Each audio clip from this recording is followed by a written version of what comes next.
Do. Starting a little late this morning. Hey, how's it going?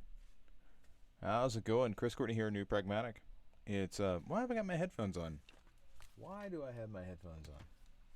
Because I was listening to things.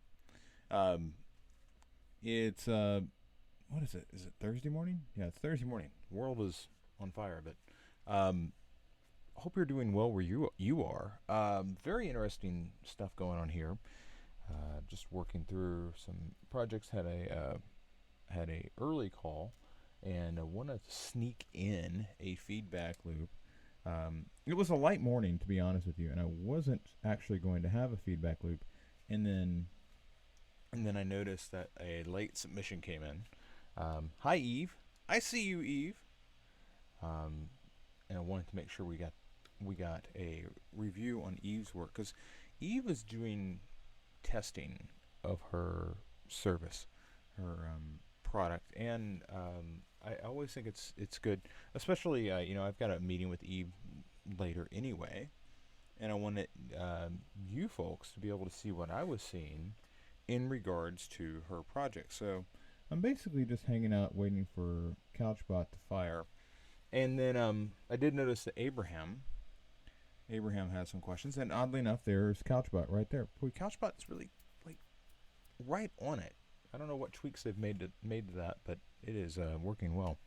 So let's get this underway. If I can, yes, goodness gracious, sorry about that.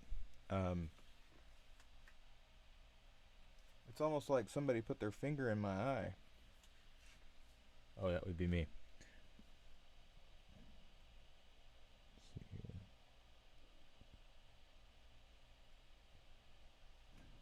Greetings, one and all. Chris Courtney here, New Pragmatic. It is time for the feedback loop. We've it's a pretty light feedback loop, to be completely honest with you. Eve snuck in here a little late, and Abraham has submitted a couple more questions related to his startup project. So we're going to take a quick spin through. I'm going to go ahead and share my screen, and we can get this underway. So actually, we'll start here with Abraham. He submitted a video. And good job with the video, Abraham. It gives me a better sense of where you're at. Typically speaking, most people have a program journal, but I know that you're kind of in this odd bucket, so we'll do it this way. First things first. When we're talking about information architecture, things flow from depending on your culture. If you're, it flows in the direction of typography. So typically speaking, you read the page left to right and then top to bottom, which means that this group tabs combination you've got here is not really good UX. So, because if I like, I feel like I'm in the area of groups, and then if I hit my groups, or if I hit users, like I'm in a subgroup of groups. All right. The way that you describe, like when I'm looking at this, I feel like this is groups, this is displaying where I'm at, and then these are sub parts of this larger groups section. But the way you described it in the call or in the video was that if I hit users, this would switch to say users, which was bizarre. I would think that would be flipped. This nav should be on top, and then you can do whatever you want to with this label. It's not a big deal to have a smaller nav and then have a larger label below, but I wouldn't have it. I wouldn't have it to where I'm selecting things underneath something that's going to change up top. I do consider that to be relatively poor UX. From that perspective, it's not a deal breaker, but it's not great. Also, you had a question over here related to your usage of typographical sizes, and my rule of thumb is pretty simple. When you're going from like right now, you've got 16, 24, 28, 48. I would rather see 16, 20, 24, 32. the smaller you get, once you get underneath 24, moving in increments of 8, it's really sizable. There may be instances where you need smaller variations. Um, and once you get below 16, then the variations drop down to 2. So 14, 16, the next level up from 16 should be 20. Next level up from 20 should be 24. Next level up from 24 should be 32. And then 40. And then 48. Unless, I mean, you don't have to do 40 and 48 if you wanted to just jump straight to 48 from 30. Or 32, rather. Sorry. That's fine. And then obviously from 48, 48, that would be 64. So if we're continuing that march up the ladder, but I two increments of 2 below 16, increments of 4 between 16 and 24, increments of 8 above that. Okay, and that's how I would handle it. I understand that, like, when you got 28 and 24 near one another, it's like, well, do I drop it down? Do I drop 24 down to 20? Well, that would be fine. That fits into the mold that I previously mentioned. And if you wanted to do that and then keep 28 where it's at, I guess it's okay. It's your project. But for me, I typically just follow the mold of when I'm at 24, I go to 32. When I'm at 32, I go to 40. When I'm at 40, I go to 48. And that's how I've handled it. That doesn't mean that that's the way you have to handle it, but that is how I've handled it in the past. But again, pretty simple questions. I would always look at this navigation, like if went down here to reports, I would think that this would all be reports related. And then if I had something in here, like if I hit group or users here, I would expect that to change and filter the things below, but I wouldn't expect that to change anything above. Okay, so I hope that's helpful.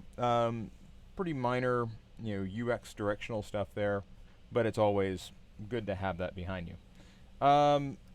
Moving on, we've got Eve in here, and Eve is using UserBit app to collect her interviews for her product test, and she's got some observations here. So her findings for the prototype, and I'm gonna actually let's take a view. Let's take a view of the prototype so that we have a sense of exactly what's being talked about as we look at the work itself, because some of the feedback is really beneficial in my opinion. And it looks like, oh, hi Rebecca. Rebecca's peeking in.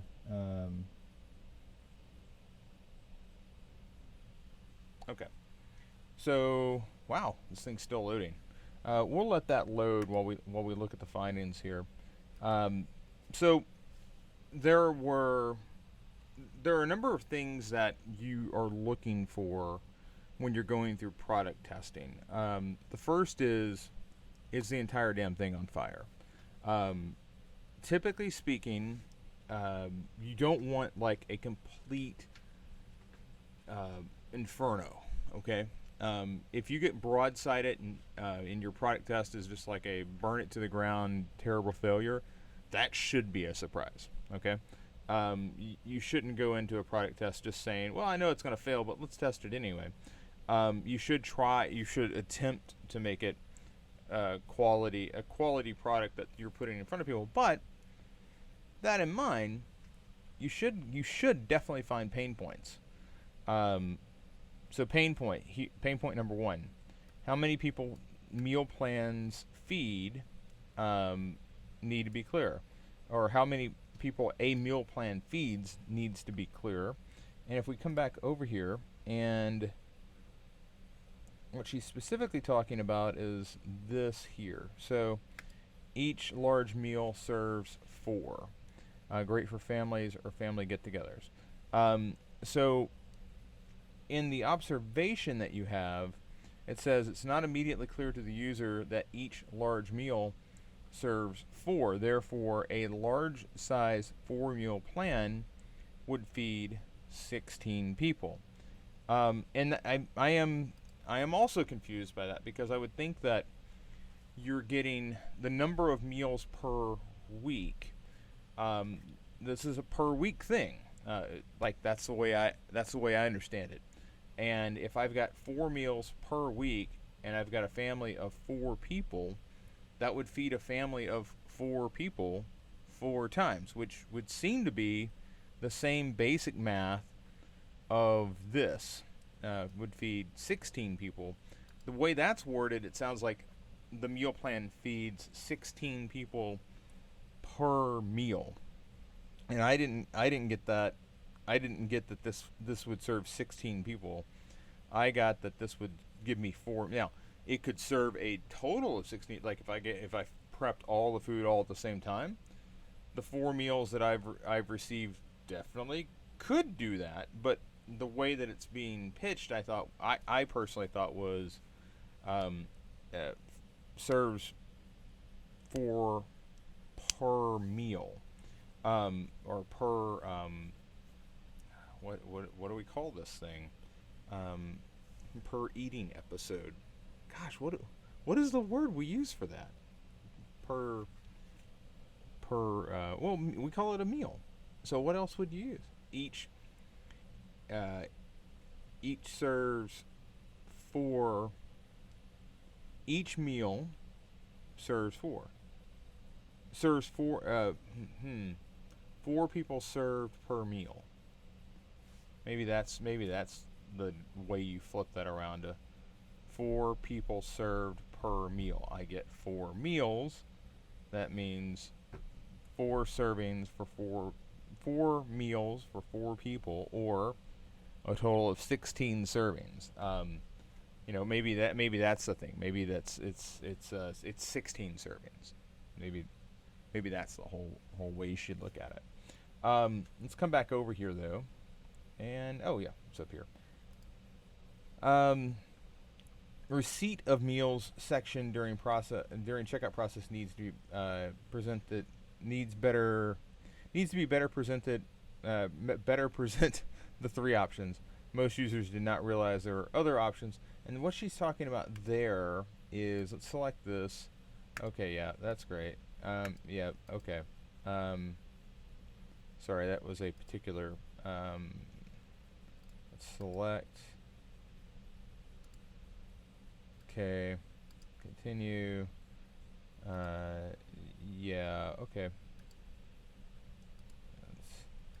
Again, I'm doing some of this by memory. Okay, she's talking about this and this is like, it would seem so obvious to you if you were sitting here and creating this, that, oh, well, you can select delivery, curbside, or carryout, right? You can just do that or do that, and this should all work. But what she's saying here is that most users did not realize there were other options aside from delivery, because it defaults to that option. So even though these are right next to one another, and all this has is the underline, they just kind of read straight down.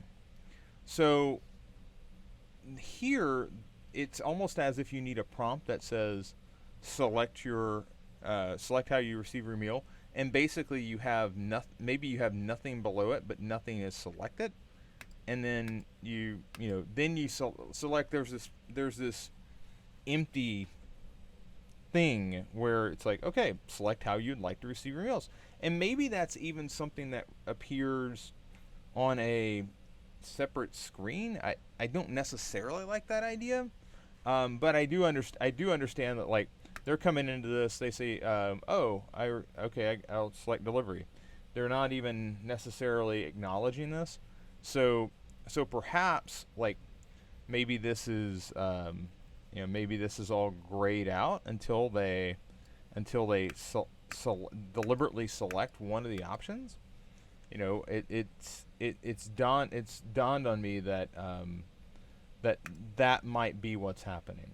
So let's continue on. On the plans page, the body text on the blurb is hard to read, so it was mentally skipped. Body text on the plans page. Okay, so let's. I think what you're talking about is over here. So we go to plans. The body text is hard to read. I'm guessing you're talking about this. So maybe it needs to be a little heavier weight. I don't necessarily see it as being hard to read, but I also don't see it as being particularly easy to read. If that makes sense? And some of it is like, it's the same text as what you have here, except it's on this like light yellow, and maybe the yellow is affecting readability a bit, legibility. It's not. It wouldn't fail a accessibility test, but maybe this is just too light. Maybe it needs more space. Maybe these could go down 4 instead of 3, to give a little more space between, making them a little easier to read. But that's interesting that they are skipping over those. Full meal page.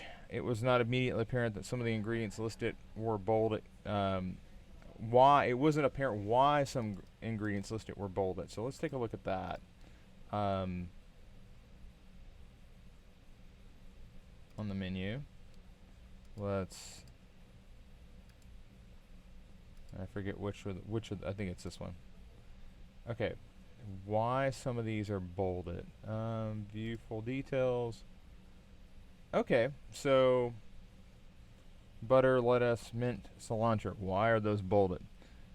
Ingredients in green indicate locally sourced ingredients. Okay, so they weren't making it down to the bottom.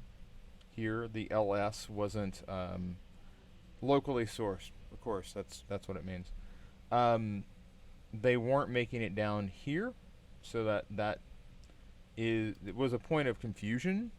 And the asterisk, the asterisk is definitely one of those things. You could also use an icon. If you had a little leaf icon in front of these, and then a leaf was down here. The other way to do it would be to put the LS in front of them, but that might be a bit busy.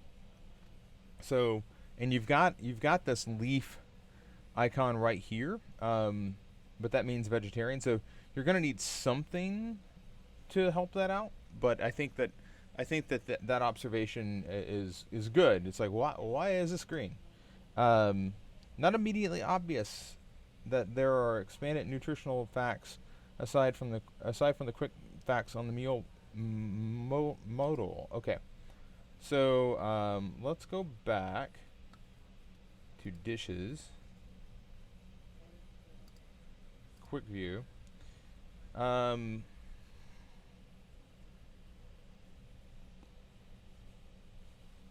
Yeah, I can, I know this is here because it says view full details. This is where another, just having it does say view full details, view all ingredients, would be helpful. Let's see here.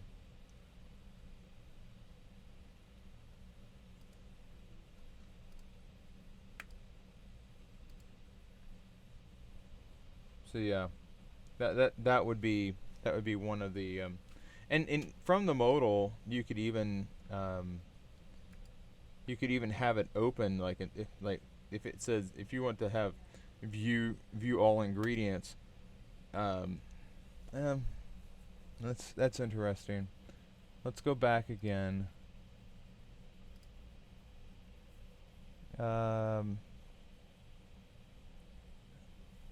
It's almost like you need, it says view full details. Underneath quick facts, I might move amounts per serving underneath, and then say view full nutritional details. Just and same thing as like this, but it gets you to sorry, it gets you to this a little faster.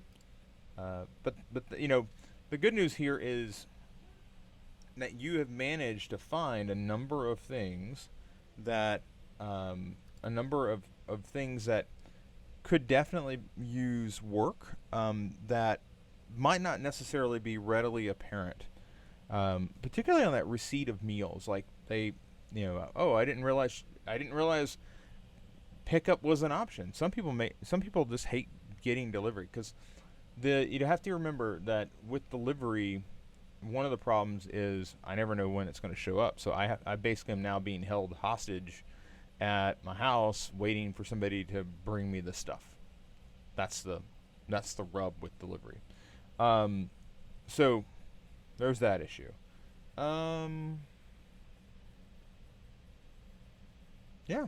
Otherwise, I think this is pretty good. Um, you know, it's always good to get some likes.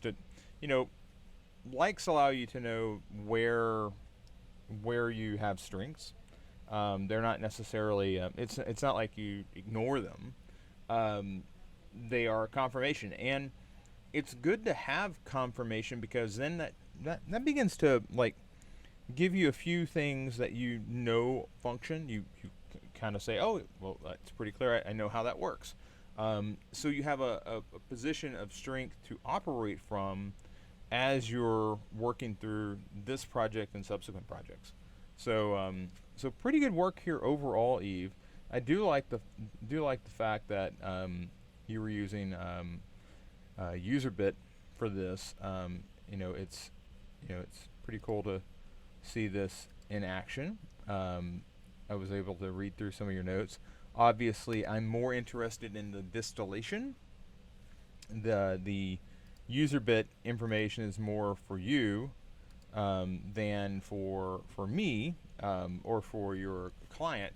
You never want to hand like the client like here's all the feedback, but you definitely want to be able to surface the issues and ultimately this is the area that you're going to focus on for improvements and your case study because you're going to talk about, okay, this was an issue and here's how I fixed it. Okay? All right. So with that said, I think we're about done here. Good job overall, Eve. Abraham, I hope that explanation helps you out there with regard to sizing. Typography's I don't want to say it's difficult, but especially when you get into the layering of information, understand that basic flows of top, bottom, left, right typically will get you out of most of the issues that you have. But there's always that, what do I do here? I've got this 28 pixel thing next to this 20 pixel thing, or this is in a box, but that isn't in a box. Know that space can come into play here, line work can come into play, color can come into play. It's more than just blowing the font up or shrinking it down. Okay, and just be aware of that. You have a broader toolbox than just it can be 2 pixels smaller or 4 pixels larger, stuff like that. Okay. All right, ladies and gentlemen, Chris Courtney, New Pragmatic. I've got a lot of meetings with Eve and Jane and Rebecca, and hopefully you. If you are not part of the New Pragmatic community, look at the link below this video on YouTube, and you'll be able to sign up right away and join the community. And otherwise, I'll chat with all of you again tomorrow. Take care.